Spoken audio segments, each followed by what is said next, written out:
everyone and welcome back. In this video I will be teaching you how to play Hungarian Rhapsody No. 2 by Franz Liszt, and this is the first part. The first thing that you should know is the C# minor scale, and it's like this.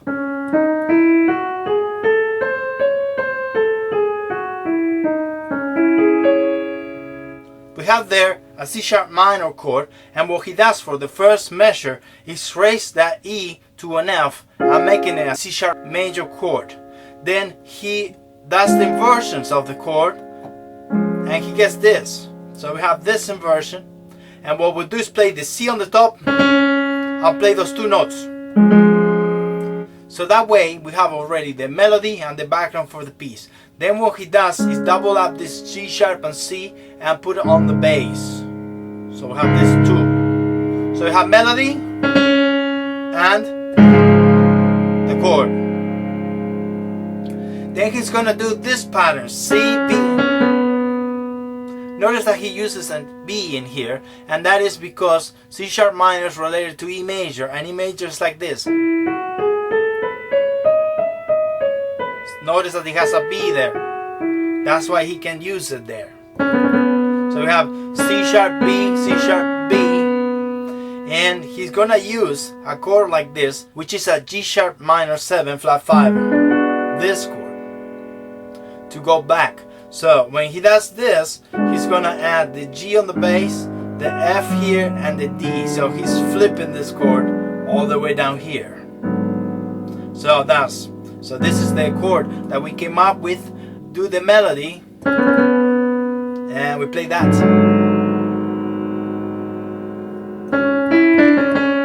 And again, we have an E from the E major scale and a D from the dominant. The dominant scale is this.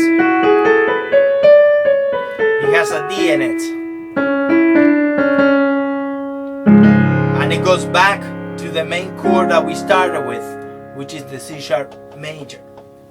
Let's play up to that point, and notice the character of it is fairly free. You could change the value of the notes a little bit, but pretty much I like to do it straight. And when there is a line that I could sing more, I like to slow it down on the first note and maybe run a little bit towards the end. So I'll show you how.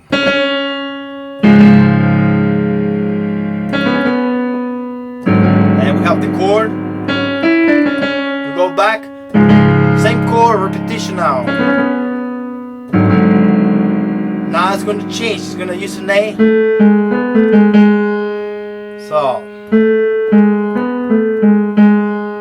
to the fourth finger, and we have the same chord, but now it's the inversion. So it's the root position here, this chord. We repeat the G sharp, and we go to the minor now. From here, we're gonna lower it, and we're gonna double up the E and the G. Here we have the minor chord, C# minor for the first time. Repeat the melody. Go to a suspension here. Notice that we have C. We create tension with the D sharp. We could call it that. Add 2 over G, and then we resolve to a G sharp 7. There you have it. Just one time, and then we have the scale.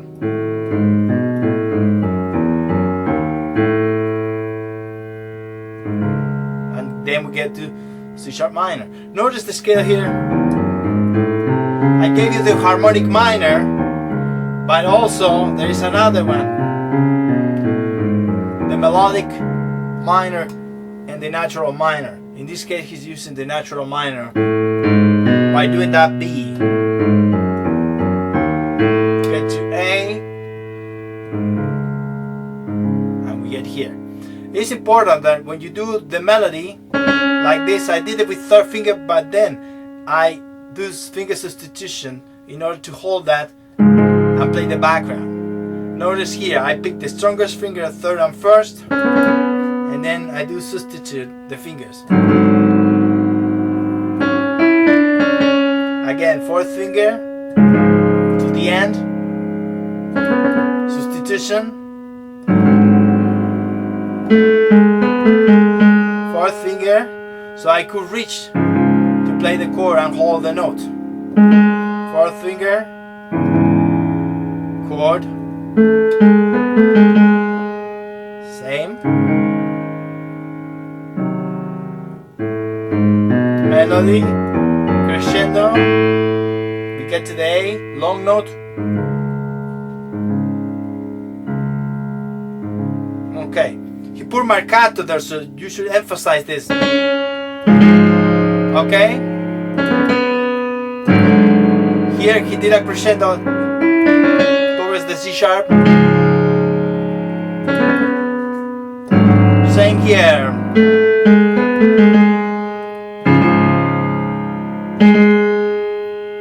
Minor. Slowing down now. Retardando. Get to A.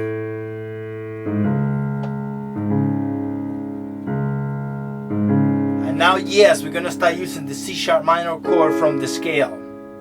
So it's important that we start with the melody. The melody is going to be like this.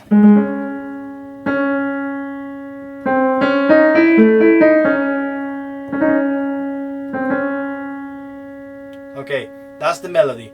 Now when you start, you have two quick notes, and it's important that you take those two notes and the articulation should be from the knuckle. Notice I do this and I don't move the whole finger. I just move the knuckle here and keep my finger straight. For repetitive notes, it's very important that you do that when you're practicing. Okay, we get to C sharp, we increase the volume. And I like to speed up a little bit, start slow as I get to the end and release. Ornament with the C and that's. To harmonize this, he's going to use the inversion of the C sharp minor chord and he's going to flip it to the place that he's playing. So he's playing here. There you have it. Then here it's going to use an F sharp minor 7 that he took from the 4th chord. Like if you have this, that's the chord from the scale. Back to the minor chord. It's pretty much straightforward. So let's do it one last time very quickly. C sharp minor inversion, melody, F sharp minor 7, back to the 1 chord, and resolves here. The left hand is simple because we start on C sharp and it has a G sharp and C. 2 times that, 3 times that, then he's going to substitute by an A. Same again. So if we started putting it together, we have the accompaniment there on the left hand, kind of loud and heavy, and we go. So the C matches, and it has a short note. Matches. The arpeggio matches the C sharp on the left hand. Matches here, and we have to do the arpeggio at the same time, and we resolve.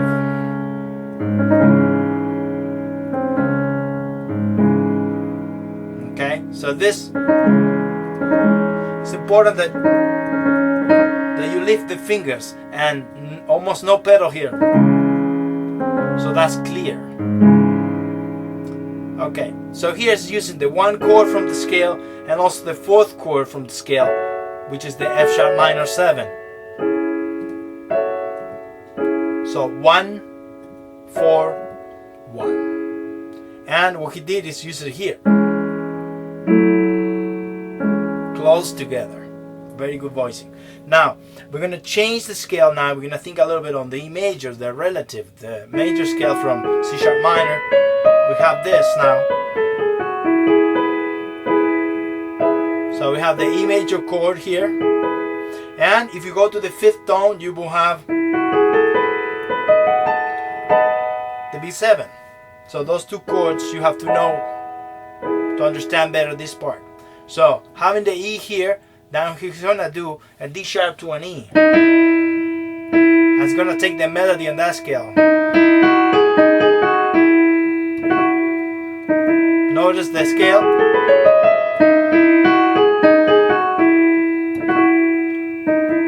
There's no one note there that's not from the scale. Now after we have the melody, we do the same process. We add the inversion of the chord. E major was like this, so we're gonna add that one. Inversion of the chord. When we get to G, we add A and B, which is from the B7. Again, E major. We have an augmented chord there. We have these two notes, C, E, and G sharp.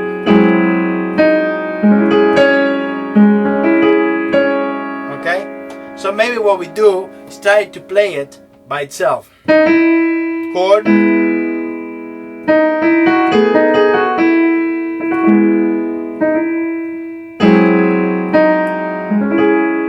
then we're going to change there, but it's still C sharp minor. So left hand for this. So we have this 2, which is part of the E major, to B7.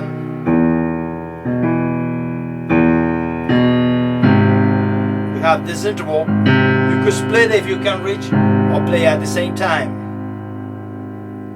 So we have there an E major to a B7. The whole time, 1-5-1 progression.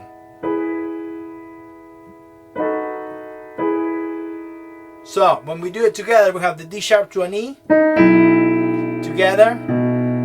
This is together by itself, together now, together, and we get to E.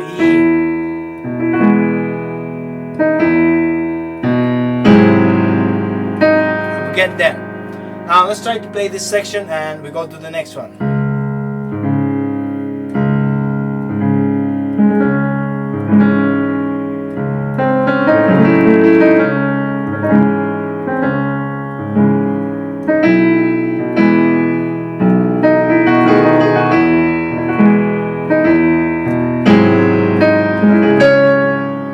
Okay, let's continue. As you can see, when we do the arpeggio here, we have to be in the keyboard, we have to rotate towards the top, and that movement here allows us to get here. Depending on the room, you might want to add the octave there, but it's the same. So we have arpeggio. Notice that now we have a melody reinforced, so we have an octave and also the chord inside. We'll have this interval, F sharp minor, and we do the melody in octaves. The trick to play it easily is to start slowly and speed up. Again in octaves, so you do C sharp D and the chord and back. Then we have E major and the inversion. Then we're gonna go to scale. Chords for the left hand is the C sharp, the G, and the C sharp and E. Go to F, F sharp minor, low note, C sharp,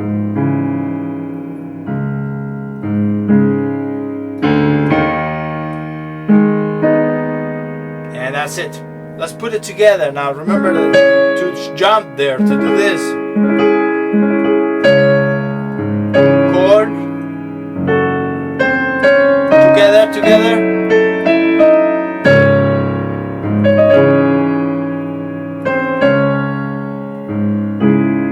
Now, E over D.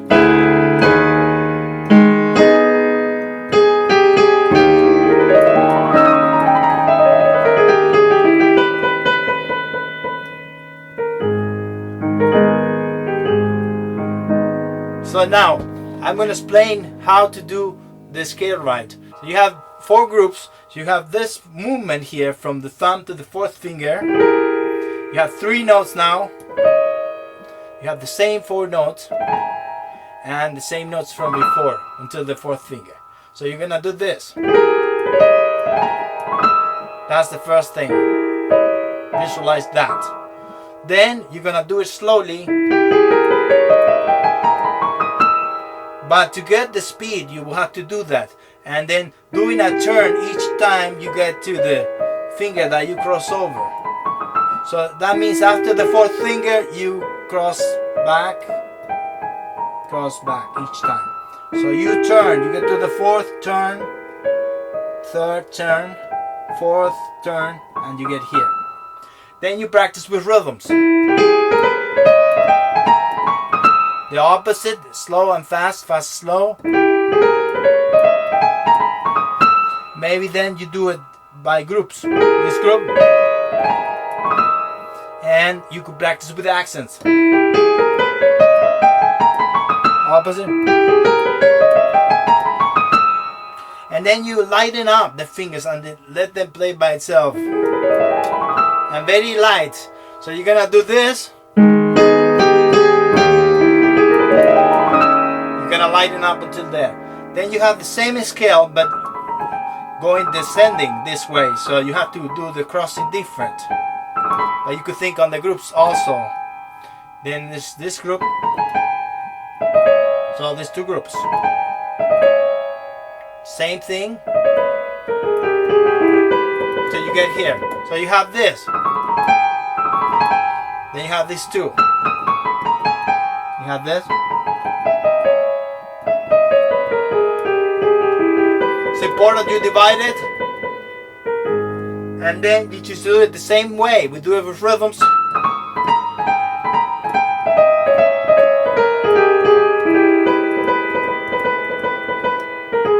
Or the opposite.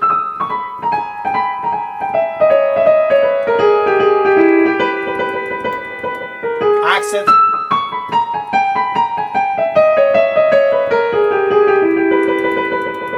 Repetitive notes. Remember they're always from the knuckle. Stay on the same place.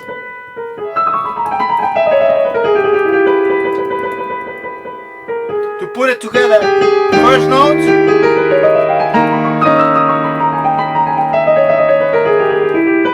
repetitive notes, and we go back to G sharp minor. All together.